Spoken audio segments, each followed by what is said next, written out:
I built a wall on my property to stop two kids and ended up hurting everyone else.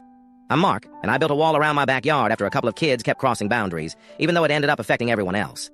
I live in an old neighborhood where property lines were drawn decades ago and never really made sense. My house is average-sized, but I own a huge open field behind it that stretches almost to the forest. Most of my neighbors only have small yards. The previous owner told me that local kids have been playing football on the field for generations, and when I moved in, I allowed it as long as they asked first and cleaned up afterward. For years, that worked fine. Then the Keller family moved in next door. Their two sons, around 11 and 14, started using the field without permission. I caught them running through my wife Laura's garden more than once. Every time I told them to ask first, they ignored me and walked away. One afternoon, I came home to find the entire Keller family having a picnic on my land. When I told the father it was private property, he shrugged and said they'd be gone soon. Not long after that, I had a small pool installed in the far corner of the field and fenced it off. The very next day, I found the Keller boys swimming in it after climbing the fence. Their mother laughed when I complained and said she thought it was for everyone.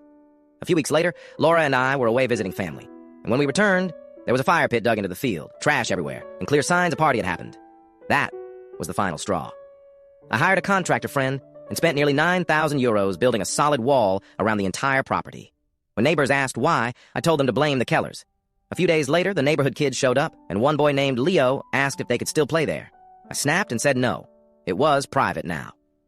After that, my daughter Sophie, who's 13, became unusually quiet. Weeks later, I overheard her crying and learned that Leo's younger sister Nina was battling leukemia. The kids had been running weekend football games on my field, charging small entry fees to help Leo's family afford travel to the hospital. They'd already raised hundreds and were planning a larger tournament when I shut everything down. Sophie told me Leo tried to explain while the wall was being built, but I refused to listen. Taking the wall down would cost almost as much as building it, and I'd already doubled down publicly. I told Sophie I'd think about it, but she said I'd already chosen the wall. Since then, she barely speaks to me. Her friends stopped visiting and neighbors treat me differently. The kids eventually held a smaller event at the school gym and raised some money, but when I said at least it worked out, Sophie looked at me and said it only did because they found a way around me.